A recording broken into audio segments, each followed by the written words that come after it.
তো 10:45 বাজে, আমরা এখন ভীমতলা ফলসে দাঁড়িয়ে আছি। সবাই দাঁড়িয়ে আছে এখানে বাইক নিয়ে। এখানে অনেক ফটো ভিডিও তুললাম। প্রচণ্ড ঠান্ডা লাগছে, মুখে রোদ পড়ছে, কিন্তু তবুও ঠান্ডার কম নেই। প্রচণ্ড ঠান্ডা বাড়ছে, ধীরে ধীরে যতই করছে। আর এক্সপিরিয়েন্স বলতে এত দূর আসতে আমাদের প্রচণ্ড কষ্ট হয়েছে, কারণ রাস্তা খুবই খারাপ। ম্যাক্সিমাম জায়গাটা লাস্ট 10 কিলোমিটার মতো রাস্তা একটু ভালো ছিল, কিন্তু খাড়াই রাস্তা। বাট ম্যাক্সিমাম রাস্তাটা আমরা পেয়েছি অফ রোডিং পুরো। তো যারা আসছো তারা প্রিপেয়ার হয়ে এসো অফ রোডিং করার জন্য। নাগা ওয়াটারফলসটা আমরা দাঁড়াইনি, কারণ ওখানে সেরকম দাঁড়ানোর জন্য প্রপার জায়গা ছিল না, তাই তো আমরা এইখানটায় দাঁড়িয়েছি। সুন্দর ভিউ।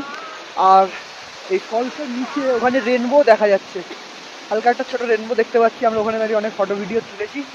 তো সেটা দেখতে হলে আমার ইনস্টাগ্রাম আইডি নিচে আমি পিন করে দিচ্ছি।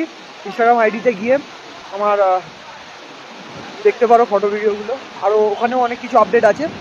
তো চলো দেখা হবে আবার নেক্সট ভিডিওতে। দেখি সামনে আর কী কী পাই, আপডেটগুলো তোমাদের দিতে থাকবে।